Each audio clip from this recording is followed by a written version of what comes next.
est-ce que tu saurais simplifier au maximum cette expression-là? Typiquement qu'on donne en début de seconde pour être sûr que tu sois bien solide sur les calculs. Il y a plein de choses à voir. Qu'est-ce que tu vois en premier?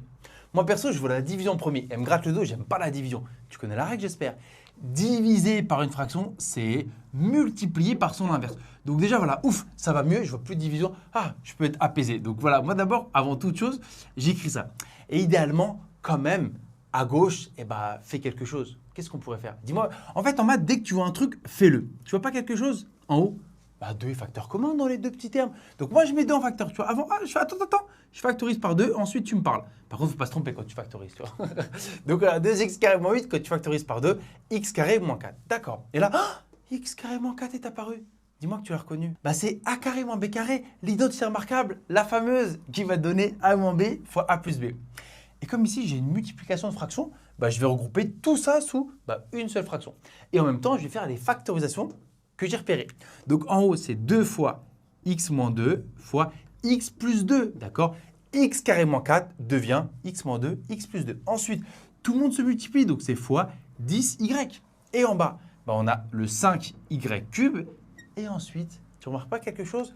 6x moins 12, il y a une factorisation. Qui est facteur commun? Oui, il y a 2. Oui, il y a 3. Donc, il y a 6. C'est le meilleur des facteurs communs. Donc, factorise par 6. Et comme tout le monde se multiplie, c'est bien une multiplication. Qu'est-ce qui reste? Il reste x, x moins 2. Comme par magie, et vers x moins 2 qui l'attendait. Et maintenant, qu'est-ce qui se passe? Fais ton marché maintenant, fais-toi plaisir, barre tout ce que tu peux barrer. En théorie, il ne faut pas barrer comme je m'apprête à le faire. 1, ton prof risque de ne pas aimer sur ta copie. Et 2, tu risques de faire des erreurs. Bon, moi, personne ne me corrige et j'ai plus beaucoup de place. Donc, je le fais. Allez, qu'est-ce qu'on fait?